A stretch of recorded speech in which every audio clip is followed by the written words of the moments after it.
욥기 42장 1절부터 6절 말씀으로 하나님이 지금 우리의 삶 가운데 멀게만 느껴지지는 않습니까? 하나님이 지금 우리의 삶 가운데 멀게만 느껴지지 않습니까? 라는 제목으로 하나님 말씀 증거하겠습니다. 우리가 신앙생활 가운데 가장 마음이 낙심되고 좌절될 순간이 있습니다. 바로 하나님이 멀리 계신 것처럼 느껴질 때입니다. 그리고 하나님께서 나에게 아무런 관심이 없는 것처럼 느껴질 때도 하나님이 멀리 계신 것처럼 느껴질 것입니다. 하나님을 만나고싶고 하나님께 나아가 이야기하고 싶은데 저 하늘 밤하늘에 멀리 떨어져 있는 별들처럼 하나님이 멀리만 느껴질 것입니다. 아무리 기도해도 들어주지 않는 것 같고 아무리 부서져도 나에게 눈길조차 않는 하나님을 느낄 때 우리는 신앙생활 가운데 가장 힘이 빠질 순간일 것입니다. 우리는 고난에 홀로 남아있을 때가 너무나 많이 생각할 때가 너무나 많을 것입니다. 그러나 우리가 여태까지 지나온 고난을 다시 살펴본다면 우리는 하나님이 결코 멀리 계시지 않으며 오히려 우리와 항상 가까이 계시며 깊은 관심을 주시며 우리를 지켜주고 있음을 고백하게 될 것입니다. 하나님은 우리로 멀리 떨어져 있는 계신 분도 아니고 우리의 삶을 무관하신 분도 아니십니다. 다만 고난 속에 발견하는 하나님을 향한 원망과 불신이 우리의 눈을 가려 하나님을 보지 못하게 만들 뿐입니다. 그러나 이제는 짙은 안개와 같은 고난이 지나게 된다며 이제는 이해하지 못했던 하나님의 뜻과 하나님의 마음을 명확하게 이해가 된다는 것입니다. 오늘 본문에 등장하는 욥은 극심한 고통을 겪은 자이며 해석되지 않는 고난을 겪은 자입니다. 욥처럼 우리도 마찬가지일 것입니다. 우리가 당하는 고난 해석되지 않을 것이며 너무나 힘든 고난일 것입니다. 이처럼 우리가 고난이 해석되지 않을 때 하나님이 멀리만 느껴질 때도 있습니다. 그러나 말씀을 보시면 끝내는 욥은 하나님을 경외하는 삶을 살았다는 것입니다. 하나님은 사단의 공격을 허락하셨습니다. 그것이 욥이 복 때문인지 아닌지를 검증하기 위해서 하나님은 사단의 공격을 허용하셨다는 것입니다. 그래서 사단의 공격입니다. 욥의 고난의 단계를 3단계로 해서 사단의 공격이 이루어진 것입니다. 1단계는 무엇이냐? 모든 소유를 잃어버렸고 자녀까지 잃어버렸습니다. 2단계는 자신의 혹독한 질병이 생긴 것이고 아내가 쓰러지게 된 것입니다. 3단계는 오랜 기간 동안 계속해서 압박을 주었다는 것입니다. 그러나 욥기 1장 20절부터 22절 말씀입니다. 욥이 일어나 겉옷을 찢고 머리털을 밀고 땅에 엎드려 예배하며 이르되 내가 모태에서 알몸으로 나왔사온지 또한 알몸이 그리로 돌아가올지라. 주신 이도 여호와시요 거두시는 여호와시니 여호와의 이름이 찬송을 받으실지이다 하고 이 모든 일에 욥이 범죄하지 아니하고 하나님을 향하여 원망하지 아니하니라.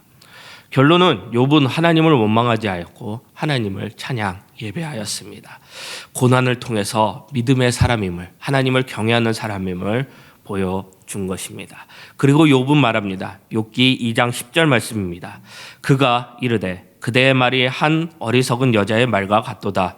우리가 하나님께 복을 받았는지 화도 받지 아니하겠느냐 하고 이 모든 일에 욥이 입술로 범죄하지 아니하니라. 하나님의 선하심에 대한 하나님의 진리에 대한 하나님의 뜻에 대한 믿음을 버리지 않는 모습을 보여주고 있습니다. 욥의 친구들은 어떠했습니까? 이유 없는 고난은 없다는 것입니다. 인과응보의 자세를 보여주었습니다. 욥의 친구들의 위로 때문에 욥은 더 힘들고 아파했습니다. 그리고 더 어둠 속으로 빠지게 된 것입니다. 욥기는 바로 이러한 신앙인들의 연단의 과정을 잘 보여주고 있습니다. 욥 안에서도 하나님을 향한 불순과 원망이라는 불순물이 존재하고 있습니다. 하나님께서는 고난을 통해서 욥의 영혼에 있는 이런 불순물들, 이물질들을 제거하고 있었습니다. 오늘 말씀을 준비한 이유가 있었습니다. 요즘 영화에서 핫한 영화가 있죠. 바로 파묘입니다. 파묘의 장재현 감독님께서 인터뷰할 때 한 인터뷰 내용이 저에게 이 말씀을 준비하게 되었습니다. 파묘에 대한 내용은 아니고 여태까지 이분이 제작했던 내용 중에 하나인 사바라는 영화가 있었습니다. 사바라는 영화를 왜 만들고 영화의 모티브가 된 것이 무엇이고 동기가 무엇이냐라는 내용에 감독이 이렇게 얘기합니다. 26살 때인가 7살 때 아프리카 나미비아에서 NGO 단체에서 일한 적이 있다고 합니다. 유학을 갈까 뭐를 할까 고민하다가 NGO에 인터뷰를 해서 그곳에서 일을 하게 되었다는 것입니다. 거기서 한 선교사님을 만난 이야기입니다. 자기 친구가 남아공에 선교사로 갔는데 그곳에서 자신을 지원해 주던 아이들에게 죽음을 당했다는 것입니다. 그래서 자신이 지원했던 아이가 선교사님을 준 것에 대해 이분은 신에 대한 원망일까, 탄식일까, 부조리일까 이런 것을 느끼면서 만든 영화가 사바라는 것입니다. 사바는 무엇이냐? 영화 중에 신흥 종교 비리를 찾아내는 종교문제연구소 박 목사가 등장합니다. 이것도 탁지원 저희들 이단을 많이 이야기했던 탁지원 목사님을 보고 이렇게 박 목사라는 인물을 만들었다고 합니다. 결론적으로 불교 이단인 사슴동산에 가게 되고 그것이라고 존재하는데 이 그것도 예수님을 이야기하는 거고 김재석이라는 사람은 헤롯 왕을 이야기하는 거고 헤롯 왕을 왜 이야기하냐? 동방 박사가 이야기를 듣고 아기 예수님 그때 많은 아이들을 죽였죠. 똑같습니다. 김재석도 자신을 방해하는 많은 여아이를 죽이게 된다. 이러면서 이야기합니다. 영화에서 첫째로 세상에 악과 고통이 가득한데 이것이 신의 뜻인가? 둘째로 만약 이것이 신의 뜻이 아니라면 우리가 고통받을 때 그는 도대체 어디에 있는가? 욥과 똑같은 내용인 것 같습니다. 욥의 친구들을 통해서 욥을 통해서 이런 내용이 나와 있습니다. 뜨거운 불에 불순물이 녹듯 참 아픈 고난과 연단을 통해 그 어려움과 두려움 속에서 욥에 있던 불신과 원망이 사라지고 욥은 정금과 같이 나오게 됩니다. 욥은 지금 하나님과 어느 때보다도 가깝게 느껴지고 있는 42장의 말씀입니다. 욥처럼 하나님이 우리의 삶에 멀게만 느껴지지는 않습니까? 이라는 제목의 말씀을 오늘 말씀을 통해서 이 욥의 회개 말씀을 통해서 두 가지를 살펴보고자 합니다. 첫 번째는 어두운 밤을 지나게 하시며 자신을 가장 수동적인 삶을 살아야 한다는 것입니다. 여호와의 손을 믿으며 여호와 손에 우리의 모든 것을 맡겨야 된다는 것입니다. 1절과 2절 말씀입니다. 욥이 여호와께 대답하여 이르되 주께서는 못하실 일이 없사오며 무슨 계획이든지 못 이루실 것이 없는 줄 아오니. 욥이 하나님의 말씀을 다 듣고 나서 처음으로 고백한 내용이 무엇입니까?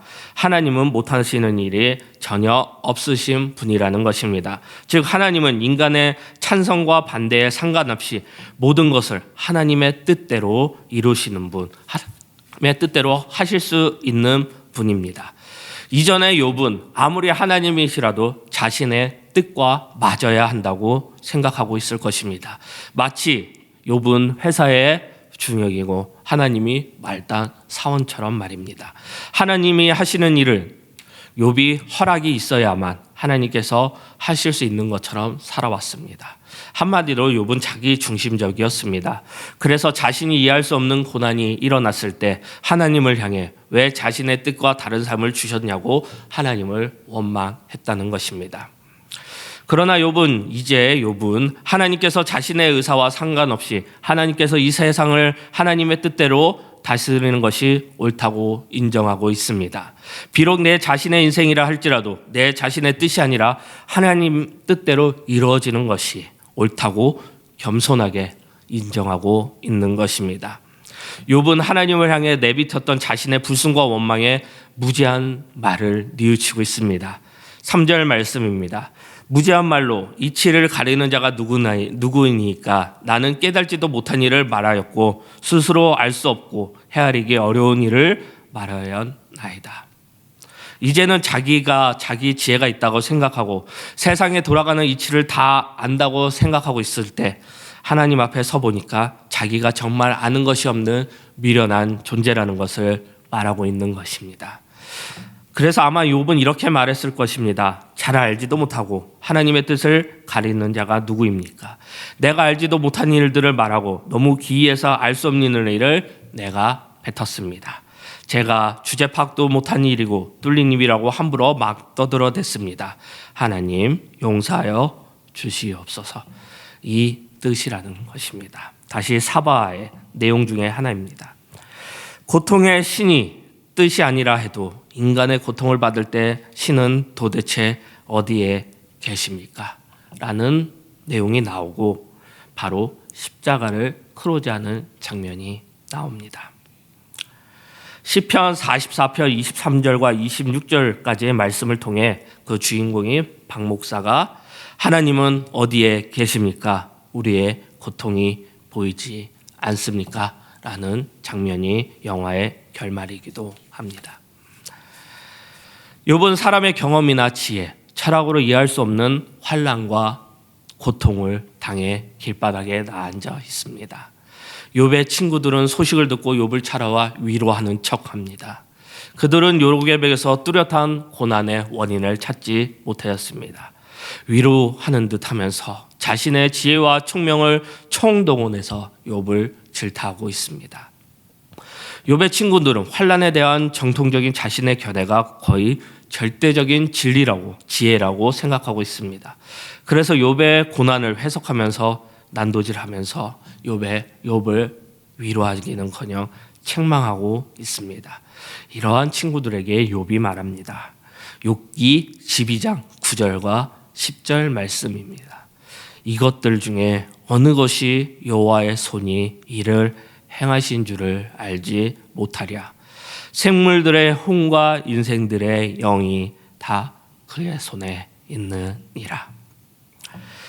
모든 생물의 생명이 하나님의 손에 있고 사람 목숨 또한 모두 하나님의 능력 안에 있는 것을 모르냐는 것입니다. 욥의 고백대로 모든 생명의 생명이 하나님의 손에 있고 사람의 목숨 또한 그분 안에 능력 안에 있다는 것입니다. 살아있는 모든 피조물의 영이 하나님의 주권 안에 있다는 뜻입니다. 그러므로 욥은 그의 친구들에게 자신들의 지혜와 총명으로 욥에 관한 고난과 해석을 하고 책망하는 것 자체가 어리석다는 것입니다. 욥은 고난을 이해하고 그 원인을 알 수 있는 것은 오직 하나님께만 있다는 것이고 때문에 진정한 지혜는 오직 하나님께만 나온다는 것입니다. 퍼즐을 해보셨습니까? 퍼즐 조각들은 기본적인 원과 세모, 네모도 있지만 참 다양하게 생긴 것입니다. 정사각형도 아니고 매끄러운 동그라미도 아니고 기괴한 모양일 것입니다. 아무리 들여다보고 날개 조각들을 대대체 어떤 부분이 어떤 의미를 하는 것을 우리는 알 수 없습니다. 그래도 하나하나 맞히다 보면 어김없이 멋진 그림들이 나오게 되고 즐거워하는 것이 참 우리의 삶과 인생과 같다고 볼 수 있습니다. 하루하루가 모여 인생의 큰 그림을 이루는 우리의 삶은 하나님의 퍼즐과 같다고 볼 수 있습니다. 그 안에는 좋은 날도 있고 누가 봐도 잘못된 날도 있고 내 잘못이 될 때고 누가 봐도 실패한 일들도 많을 것입니다. 가슴을 치며 부끄러운 일도 있고 별 의미 없는 하루하루를 기이하게 생긴 퍼즐 조각처럼 우리는 그 못난 조각을 주시는지 이해할 수 없고 기대할 수도 없을 것입니다. 그러나 하나님은 그런 조각들을 다 사용하셔서 멋진 작품들로 만들어 나가실 것입니다. 성경의 인물들도 우리의 신앙 선물들도 다 아픔이 모인 작품들입니다. 우리의 삶과 인생에 여호와의 손이 임하여 퍼즐을 하나하나 맞히듯 여호와의 손이 우리의 삶의 퍼즐을 맞춰 나간다는 것입니다. 우리의 모든 일을 설계해 알려주시고 우리의 여호와의 손이 우리의 삶을 인도하신다는 것입니다. 다윗의 고백입니다. 역대상 28장 19절 말씀입니다. 다윗이 이르되 여호와의 손이 내게 임하여 이 모든 일의 설계를 그려 나에게 알려주셨느니라. 여호와의 손이 임하며 하나님께서 우리에게 모든 일을 설계를 그려 우리에게 알려주신다고 합니다. 지혜를 주신다는 것이고 길을 알려주신다는 것입니다. 우리에게 여호와의 손이 임하며 우리에게 보호해 주실 것이고 이 모든 것이 우리에게 주어지는 축복일 것입니다. 이사야 55장 8절과 9절 말씀입니다. 이는 내 생각이 너희의 생각과 다르며 내 길은 너희의 길과 다름이니라. 여호와의 말씀입니다. 이는 하늘이 땅보다 높은 같이 내 길을 너희의 길보다 높으며 내 생각이 너희의 생각보다 높으니이다. 하나님의 생각은 내 생각보다 하늘과 땅처럼 아예 차원이 달려서 내 수준으로는 이해할 수 없다는 것입니다. 설명하고 납득하는 것 수준 차이가 어느 정도의 얘기일 것입니다. 하나님과 길은, 하나님의 생각과 계획은 이해하는 것이 아니라 하나님께서 인도하시는 것이 맞다 인정하고 믿음으로 신뢰하는 것입니다. 우리는 설계해 주시는 대로, 인도해 주신 대로 따라가기만 합니다. 우리의 삶은 하나님의 수동적인 삶을 살면 되는 것입니다. 여호와의 손이 이끌어 주시기 때문에, 여호와의 손이 인도하신 길이 축복의 땅이 축복의 길이며 보호의 길일 것입니다. 믿음이란 어떠한 상황에도 의심하지 않고 신뢰를 이어가는 것, 그래서 어떤 형편에도 최후 승리를 믿고 담대한 것입니다. 그 믿음이 내 생각과 뜻을 버리고 내 계획을 포기하고 하나님으로 돌아감으로써 나타나는 것입니다. 이것이 믿음의 증거이며 승리와 축복의 유일한 지름길인 것입니다. 여호와의 손에 우리의 삶과 인생을 믿음으로 맡겨야 한다는 것입니다. 여호와의 손을 신뢰하고 의지하며 퍼즐된 완성된 모습처럼 축복된 삶으로 우리의 마지막을 나아갈 것입니다. 제가 중보기도하는 2명의 사람이 있습니다.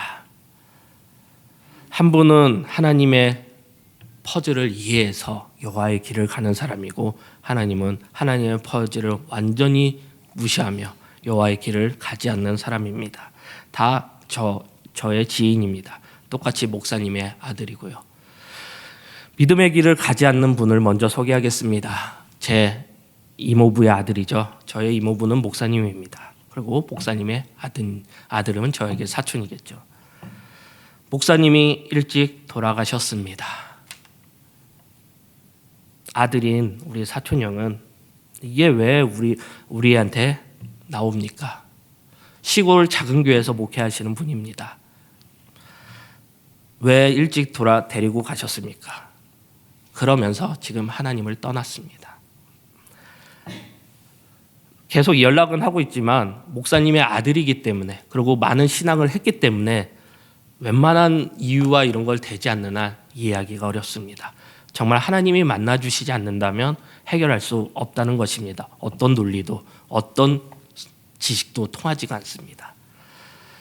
그럼 반대로 여호와의 길, 믿음의 길을 가는 사람을 소개하겠습니다. 제 친구입니다.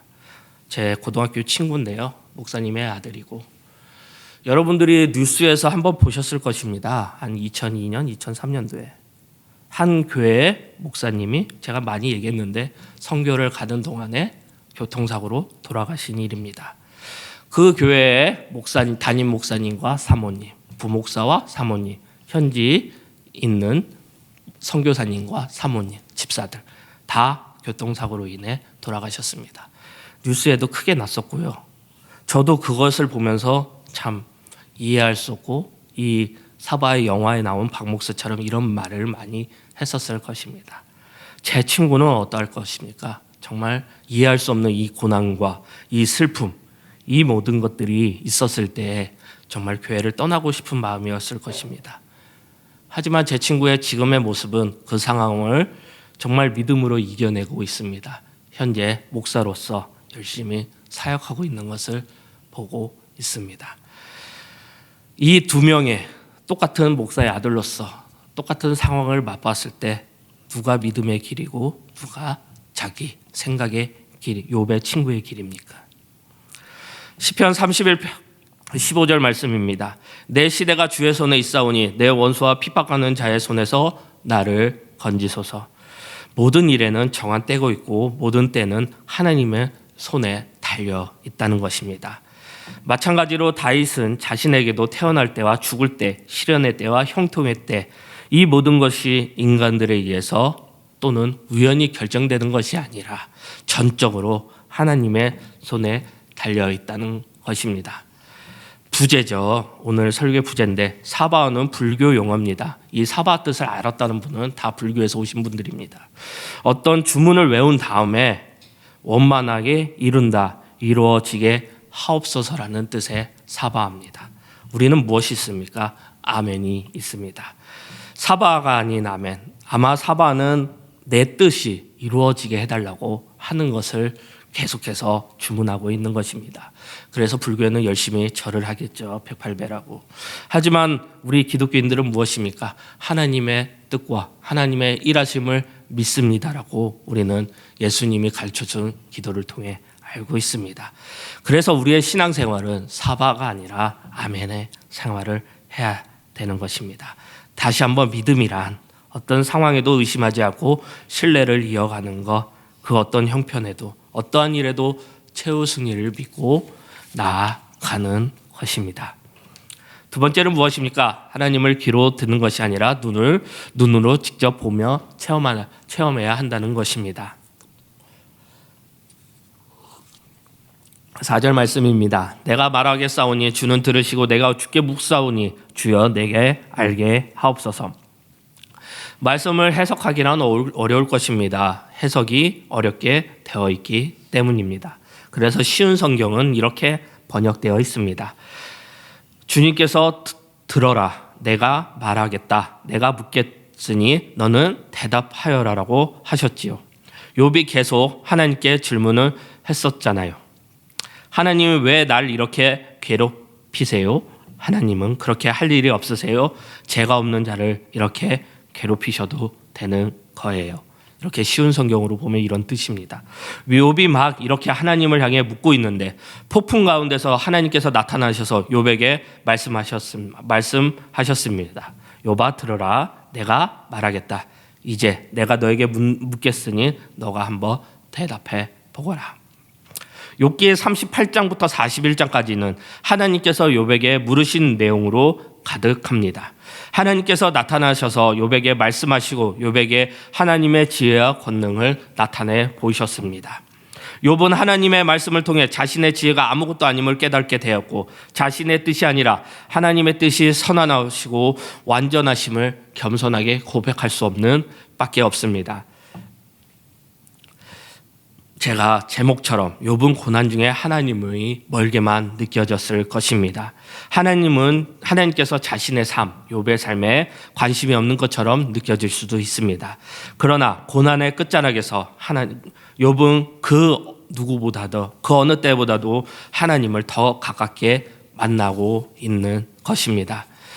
하나님께서는 나를 한 번도 버리신 적이 없고 떠나신 적이 없구나. 나는 알지 못하였으나 하나님께서 더 크신 지혜로, 더 큰 은혜로 내 삶을 인도하고 계시는구나. 하나님이 정말 가깝게 느껴지구나. 이 말씀이 욥의 생각이고 고백인 것입니다. 그래서 욥기 42장 5절 말씀입니다. 내가 주께 대하여 귀로 듣기만 하였사오나 이제는 눈으로 주를 배움나이다. 왜냐하면 여기는 많은 목회자들과 신학자들이 욥의 주제를 잘 표현하고 있다고 이야기하고 있습니다. 욥이 고난을 겪기 전에는 하나님에 대해서 귀로만 들었을 것입니다. 하나님에 대해서 귀로만 들었다는 것을 다른 사람을 통해 건너 들었다는 것입니다. 즉 하나님을 간접적으로 체험하고 느꼈다는 말씀입니다. 우리도 얼굴도 잘 모르는 사람에 대해서 건너 들을 수 있습니다. 그 사람을 모르지만 건너 들을 수 있는 어느 정도 그 사람을 알 수 있습니다. 그러나 간접적인 관계는 전혀 모르는 관계나 다름이 없습니다. 욥은 자신이 이전에는 하나님을 아는 것이 이처럼 귀로만 들은 적이 있다고 고백하고 있습니다. 즉 하나님을 멀리 계신 것만 같았고 내 삶에 별로 관심이 없는 것처럼 느껴졌다는 것입니다. 그러나 이제는 하나님이 가까이 계신 정도로 마치 눈으로 보는 것처럼 같다는 것입니다. 아니 실제로 욥이 자기 눈으로 하나님을 보았다고 고백하고 있습니다. 이는 엄청난 고백입니다. 물론 이 말이 그가 육신의 눈으로 하나님을 직접 보았다는 뜻이 아닙니다. 하나님을 보고 살아남은 죄인은 없습니다. 다만 여기서 욥이 눈으로 하나님을 보았고 말하는 것은 그가 이제는 하나님의 살아계심을 간접적인 경험이 아니라 그가 직접적인 경험을 통해 깨달았다는 것입니다. 그리고 이제는 하나님이 결코 멀리 계시지 않으며 가깝게 계신다는 것을 알게 됐다는 것입니다. 이전에는 귀로만 듣고 간접적으로 알았던 하나님이 이제는 나에게 너무나 분명하게 보이고 하나님께서 하시는 일들, 하나님의 생각과 하나님의 모든 뜻을 선명하게 깨달아진다는 것입니다. 이것이 욥이 진짜 하나님을 제대로 만났다는 것을 말씀을 통해 말하고 있는 것입니다. 신약 성경에 나오는 인물 중에서도 하나님을 본 두 사람을 소개하겠습니다. 그들의 경험은 이제는 눈으로 주를 배움나이다 같은 욥과 같은 경험일 것입니다. 한 사람은 요한입니다. 요한복음을 기록한 사람은 예수님과 제자 빌립의 대화를 말합니다. 빌립이 하나님을 보여달라고 요구합니다. 예수님은 그에게 이렇게 대답합니다. 요한복음 14장 6절 말씀입니다. 나를 본 자는 아버지를 보았거늘 어찌하여 아버지를 보이라 하느냐. 제자들과 초기 기독교인들은 예수님을 보이지 않는 하나님의 보이는 실체로 믿었다는 뜻입니다. 다른 한 사람은 바울입니다. 바울은 고린도 교회 성도들에게 보내는 두 번째 편지에서 이렇게 말합니다. 고린도후서 4장 6절 말씀입니다. 어두운 데에 빛이라 말씀하셨던 그 하나님께서 예수 그리스도의 얼굴이 있는 하나님의 영광을 아는 빛을 우리의 마음에 비추셨느니라. 여기서 하나님의 영광은 하나님 되심을 가르치는 것입니다. 그냥 하나님이라고 생각해도 됩니다. 이와 비슷한 뜻의 문장은 신약 성경의 곳곳에 나옵니다. 이런 문장을 가르치는 것은, 말씀을 가르치는 것은 제자들과 초기 기독교인들이 예수 그리스도께서 하나님의 본질을 경험했다는 사실입니다. 이 본질이 곧 생명이고 참된 안식과 자유와 평화라는 것입니다. 사람들은 생명을 폐괴하는 세력들로 쌓여 있습니다. 많은 사탄과 공격에 받는다는 것은, 이 세력은, 사탄의 공격은 자기를 염려하게 되고 죽음을 두렵게 합니다. 늘 무엇을 먹을까 마실까 입을까 하려는 염려와 생각을 치우치게 하는 것입니다. 다른 사람보다 물질적으로 더 넉넉하게 살지 않으면 손해본다는 불안감과 두려움에 살게 하는 것입니다. 죽음에 대한 두려움으로 평생 살지 못하고 현재만 막 살고 있는 것에 몰두하게 되는 것입니다. 이런 사람들은 하나님의 심판에 대한 공포로 인해 종교적인 율법 수행에만 매달리게 됩니다. 생명이 풀어지는 것, 정말 참 생명이 영생을 믿는 것과 거리가 먼 것입니다. 제자들과 초기 기독교인들은 예수님을 통해서 이런 마귀와 사탄의 공격에서 벗어날 수 있었습니다. 완전 새로운 차원의 하나님의 생명, 영생을 경험하게 된 것입니다. 예수님을 본 사람이 하나님을 본 것이며 그의 얼굴에 하나님의 영광이 나타났기 때문에 많은 제자들과 초기 그리스도인들이 선포할 수 있었습니다. 지금 자신이 멀쩡하게 살아있는데 왜 목사는 살아있음을 경험해야 한다고 말하는 것일까 이상하게 생각하는 분들도 많이 계실 것입니다. 우리 기독교인들은 예수 그리스도의 십자가의 부활 안에서 생명을 믿는, 영원한 생명을 믿는 사람들입니다. 예수님 안에서 우리는 이미 생명을 얻었습니다. 영생을 얻었습니다. 그 사실을 듣지만 말고 보는 데까지 밀고 나아가셔야 합니다. 이것이 무엇이냐? 하나님께 돌아가는 삶, 회개의 삶일 것입니다. 마지막으로 하나님께 가까이 가기 위해서 기도 생활을 해야만 하는 것입니다. 시편 145편 18절 말씀입니다. 여호와께서는 자기에게 간구하는 모든 자, 곧 진실하게 간구하는 모든 자에게 가까이 하시는 도다. 잠언 8장 17절 말씀입니다. 나를 사랑하는 자들이 나의 사랑을 입으며 나를 간절히 찾는 자가 나를 만날 것이니라. 사람이 서로 가까워지려면 자주 만나서 깊은 대화를 많이 해야 합니다. 하나님의 관계도 마찬가지입니다. 기도는 하나님과 더욱 가깝게 만나는 대화인 것입니다. 마틴 루터는 매일 새벽에 기도를 했다고 합니다. 만일 하루라도 새벽에 기도하지 않으면 그 날은 사탄이 이기는 날이라고 생각했다고 합니다. 아무리 바빠도 그 시간만큼 뺏기지 않았다는 것입니다. 그래서 그가 말하기를 바쁠수록 더 많이 기도합니다. 왜냐하면 바쁠 때가 더 많이 실수를 하기 때문에 그 실수를 안 하기 위해서 더 많이 기도한다는 것입니다. 우리는 무엇보다도 하나님의 관계가 정상화되도록 해야 합니다. 하나님의 관계가 소원해지고 서먹해지면은 정말 안 되는 것입니다. 우리가 세상을 살아가는 데서 가족도 소중하고 자식도 소중하고 직장도 소중하지만 어느 시점에 가서는 그것들이 그렇게 소중하게 것이 아닐 때가 옵니다. 왜 예를 들면 내가 세상을 살다가 생사를 다투는 자리에 처하게 될 때 가족도 자식도 직장도 그렇게 큰 힘이 되지 않는다는 것입니다. 내가 세상을 다 알고 임종을 눈앞에 그 시간에는 그 무엇도 나에게 힘이 되지 않을 것입니다.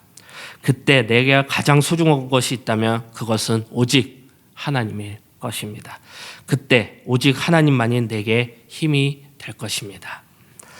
우리는 무엇보다도 하나님의 관계가 잘 이루어져야 합니다. 평소 하나님과 잘 대화하고 자주 왕래하고 하나님과의 사례가 잘 되어 이루어졌다면 우리가 종말의 순간에 심판의 순간에 임종의 순간에 두려울 것이 전혀 없다는 것입니다. 팀 켈러 목사님의 고통에 답하다라는 책이 있습니다. 고통을 대하는 기독교인들의 3가지 단계라는 것입니다. 첫 번째는 우는 것이고, 둘째는 그럼에도 불구하고 하나님을 의지하는 것이고, 셋째는 기도하는 것입니다. 이 우는 것에는 원망과 불평이 의문이 있다는 것입니다. 마찬가지입니다. 하나님과 멀리 있다고 생각하실 때 우리는 더욱더 하나님을 찾고 하나님과의 관계를 생각해야 한다는 것입니다. 말씀 마무리하겠습니다. 6절이 결론 말씀입니다. 그러므로 내가 스스로 거두어 드리고 들끓과 제 가운데서 회개하나이다. 신앙생활을 수박 겉핥기식으로 하는 사람은 절대로 이런 고백을 할 수 없습니다.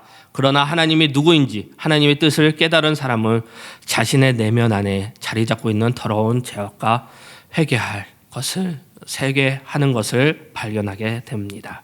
욥은 자신이 의인이라 생각했습니다. 하나님을 직접 보게 되자 자신의 영혼 안에 있는 교만함과 불신과 원망, 하나님에 대한 원망을 깨달았고 죄인임을 깨달았고 하나님 앞에 회개하는 것입니다. 혹시 우리들도 욥처럼 하나님께서 우리의 삶 가운데서 멀게만 느껴지지는 않습니까? 하나님께서 내 삶에 아무런 관심이 없고 계시는 것처럼 같고 나를 버리시는 것처럼 떠나신 것처럼 느껴지는 고난의 시간을 보내고 있지는 않습니까? 그러나 하나님은 절대로 우리를 버리지 않으십니다. 하나님은 절대로 우리를 떠나시지 않으십니다. 지금 이 순간에도 임마누엘 하나님은 가장 가까이서 우리를 보고 계시고 우리를 돌보아 주실 것입니다. 하나님은 이 고난을 통해 우리를 연단케 하시고 우리 안에 있는 모든 교만과 불신과 원망의 불순물들을 제거하시고 우리의 모든 것들을 정금과 같이 단련시켜 주시는 것입니다. 이러한 믿음을 통해 간접적으로 기도만 듣는 것 신앙이 아니라 내 삶에 말씀하시며 찾아오시며 역사하시는 하나님을 직접 경험할 수 있는 저와 우리 성도님들이 되시기를 바랍니다. 그리고 하나님과 함께하는 기도의 삶을 관계가 가까워지는 삶을 사시기를 축복합니다. 그리고 예수 그리스도의 모든 은혜가 함께하기를 기도합니다. 우리 다 함께 일어나셔서 누구도 본 적이 없는 찬양하겠습니다.